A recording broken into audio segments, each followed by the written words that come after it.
Panoorin naman natin guys yung version ni Queen Hera tungkol sa denied entry ni Fokirat sa Dubai. Kamakailan lang. Pero sa tingin ko guys, itong si Queen Hera hindi siya nagkulang base sa kanya mga sinasabi. Mabait siya.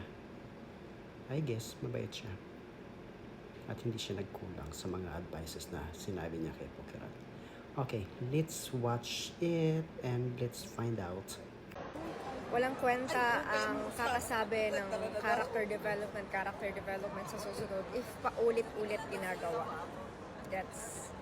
So, ang first step para magkaroon ng character development is taking accountability.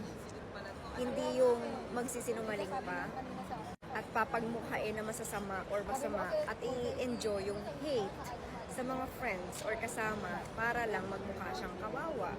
So, I've had enough.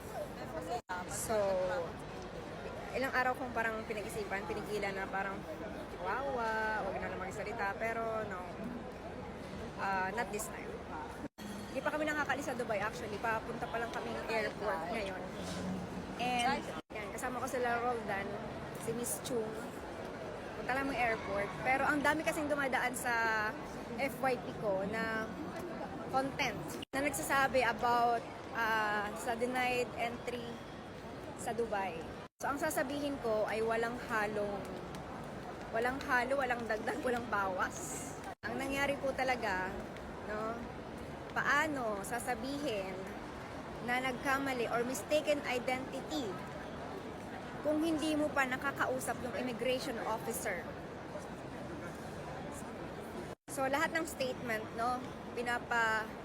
sinungalingan ko kasi hindi pa nakakarating. Tandaan nyo, hindi pa nakakarating sa immigration officer, hinarang na siya.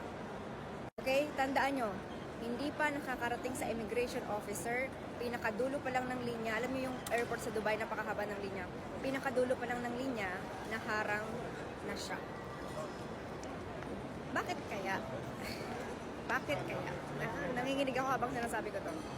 But again, hindi tayo aabot sa ganito kung marunong lang mag-take ng accountability, marunong tumanggap ng pagkakamali. Okay, mali ko po yun. Okay, hinayaan ko siya ilang days. Pinauwi ko muna siya sa Pilipinas para safe. Kasi responsibilidad ko siya. Ako nag-ano sa kanya. Pero ang nangyari, hindi siya nagsalita.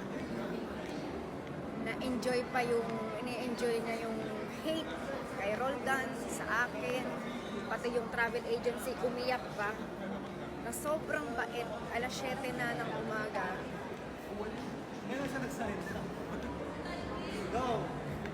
Alas 7 ng umaga, nag-aantay doon.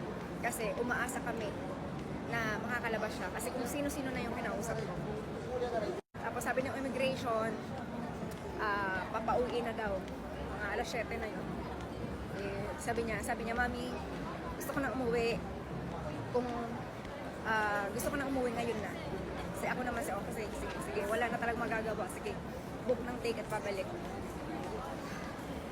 Nasa isip ko lang noon is, sana okay siya, sana walang mangyari masama sa kanya. Kasi foreign country yun.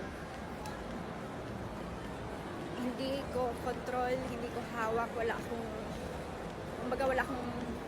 Ang nagawa ko lang is pag-usapan yung mga Pilipino dito na kung pwede tulungan siya. Hindi niya siguro alam kung gaano ka-stressful yun para sa akin. Tapos pagdating doon, wala ni isang statement, ni walang salita na hindi po kasalanan nila, wala po kasalanan, ganito po yung nangyari. Wala. Instead, ang ginawa niya, nag-post ng reaction video ng Miss Universe. Doon ako nagalit. Sabi ko, enough. Wala ka ng pag-asa. Wala na tong pag-asa. Galit na galit ako ilang araw. Tapos natataranta lang siya, nagtatawag siya sa akin, nag-chat sa akin nung lumabas na yung conversation. Kasi of course, image niya na naman ang maapektuhan. Ayokong gawin to, but yung mga fans niya, yung mga supporters niya, at siya, yung nagtulak sa akin para gawin to.